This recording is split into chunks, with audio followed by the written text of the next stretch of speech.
Okay, Reggie. Suge told a story about somebody named GS and basically said that this person pulled you out of your grandma's house and poured gumbo on you. Do you know what he's talking about? And is there any truth to that story that he's talking about? I tell y'all, she'll be answering adding salt and pepper and hot sauce to cases, boy. So unfortunate that Suge like to lie so much. Because, he do tell some truth to a lot of stories. But he just adds so much to it, then you'd be like, God damn, Suge, why you had to tell that lie? All right. But since you're bringing up names and want to talk about some hood shit, Suge, let's talk about this hood shit. So GS. Who is GS, y'all? Everybody in the comments. Who is GS? Who is he talking about? Who went to your grandmama's house and pulled you out of the house and poured gumbo on you, Reg? Suge don't know Reggie is transparent. Reg done told all these stories before, if y'all ever listen. So, there's this dude from Luda's Park named Gangsta Sam is who he's talking about, right? So when I'm about 17 to 18 years old, Reggie Wright been a baller all his life, right? Reggie Wright was riding around in 82, a 1979 280ZX. But I have two grandparents that live in the city of Compton. One lived in the mob area next to James McDonald now, and the other one lived over kind of near Kelly Park, really right next door to the CCGs, Compton Chicano crew, Compton Chicano gang. Anybody from Compton know that's why, because that's the biggest weed spot in Compton. The address was 605 South Harris is where my grandmother lived. So that's two sides of Compton, right? So I was on my way to deliver, and I thank God that Gangsta Sam and his boy robbed me, because my mother and aunties and all of them, well, my mother wasn't there because it was my sister's birthday. It happened on Halloween night. My sister Kim's birthday is November the 1st. And so they were having a Tupperware party at my grandmother's house with one of my aunties. My mother and grandmother on my other side had made a bunch of gumbo, right? So my mama had me taking some gumbo over to my other grandmother's house.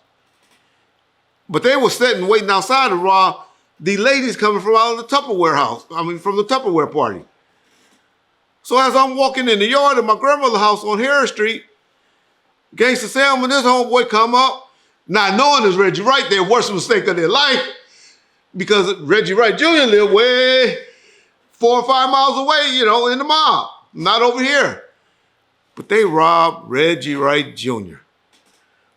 And me and Suge just talked about that. That's why he even remembered the story, because we was talking about the Scar situation on the phone, and we'll get into that later.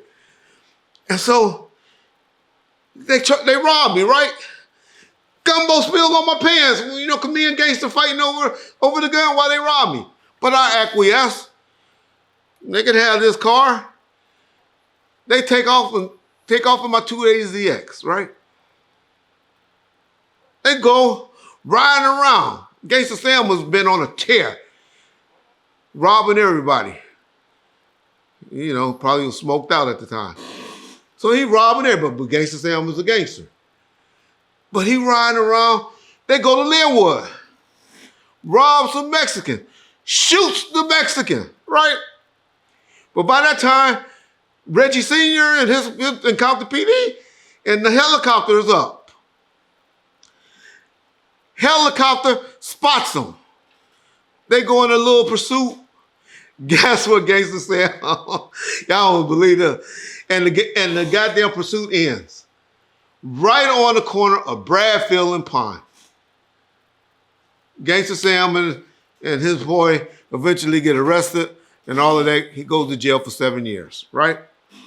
All right. So that's what he's talking about with the gumbo story.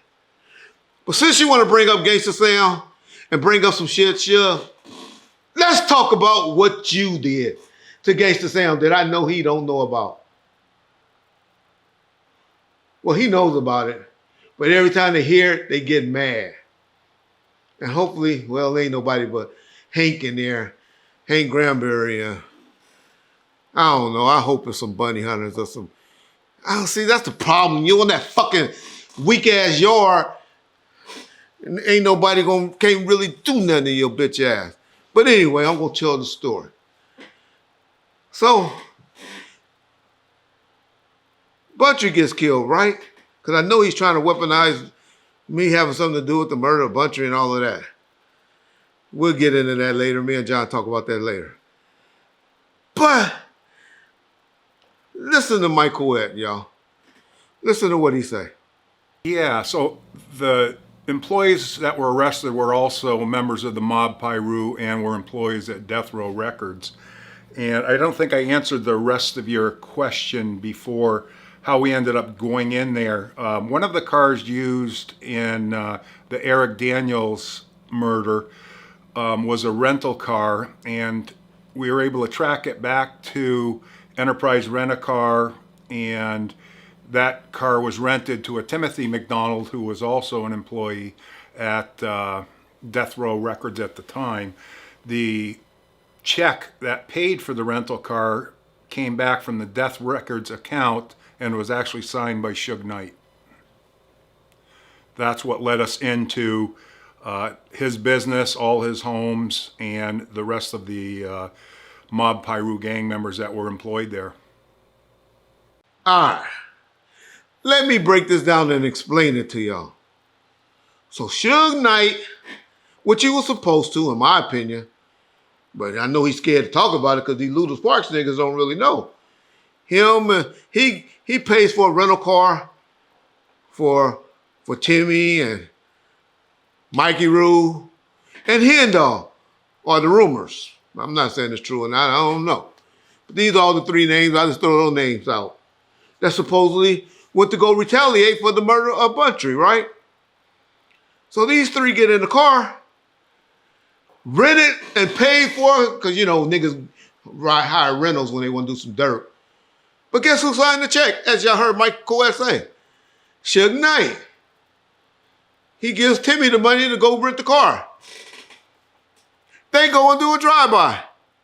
No, not a drive-by. They go in the apartment buildings right across from Louisburgers, y'all.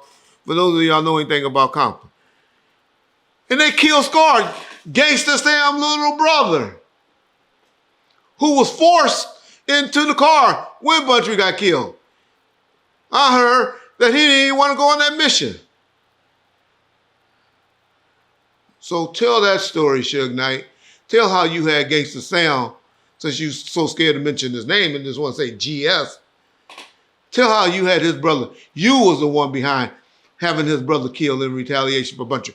Which, like I said, I agree. Y'all should have done. But since you want to hang out and be talking to Ludus Parks now, because niggas don't know from the mob, that's who you be on the phone with. But that's another story for another day. Peace bomb first.